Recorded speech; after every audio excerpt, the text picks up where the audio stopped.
You have come a long way if you have already got your acceptance letter, but the journey is far from over. तो अब next steps क्या हैं वो जानेंगे इस video में.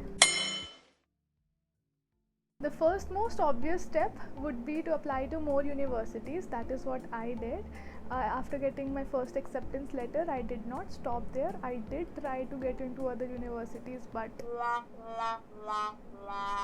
second step, you can start to apply to scholarship applications. There are many options available out there. Specifically, if I speak about France, then there is the Charpak scholarship for Indian students, then there's the Eiffel scholarship as well. You can apply to these and search for other scholarship options. For Germany, I think the DAAD provides many scholarships. You can check that out too. Do search for the country of your choice, the scholarships options that they are providing, and also look out for scholarships available to you from your universities. So keep a lookout.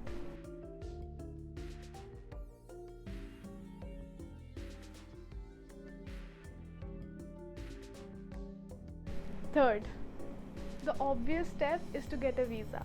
But to get a visa, you need many prerequisite documents. So just go to your target country's website and check what all documents are required.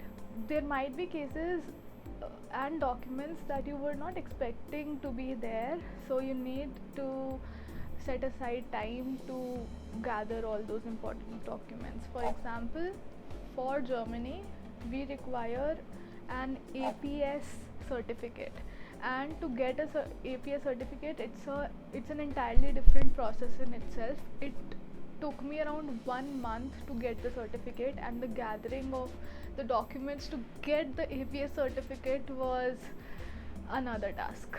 So it will take some time. For Germany, you also need a blocked account and health insurance, travel insurance, etc. to get the visa. For me, I use the Expatrio service for my health insurance and blocked account. If you want to know how my experience was with Expatrio, let me know in the comments down below and I'll share that with you. The fourth step is to book a visa appointment. Well, this seems to be a very easy thing to do, but trust me, it's not, because it might be the case that when you go to the website, you won't find any slots for visa appointment for the next 2-3 weeks as well. That is what happened with me, but I had a lot of time in my hands to spare, so even after 2-3 weeks, when I got the visa appointment, I was able to pull through. The fifth step is to book an accommodation in your target country. If your university is providing you dormitories, then you're a lucky person, but if they are not, then this is the right time to start looking. Decide whether you want roommates or not at this point of time, and if you do, start looking for them as well. I did the same thing, and my roommates and I spent a lot of time online looking at listings, and we finally agreed on selecting one property that was available on spotahome.com. If you want to know my whole experience on booking this accommodation from Spotahome, let me know in the comments down below and you'll get it. The last and final step for this video will be to go and buy your tickets to the country. Yay!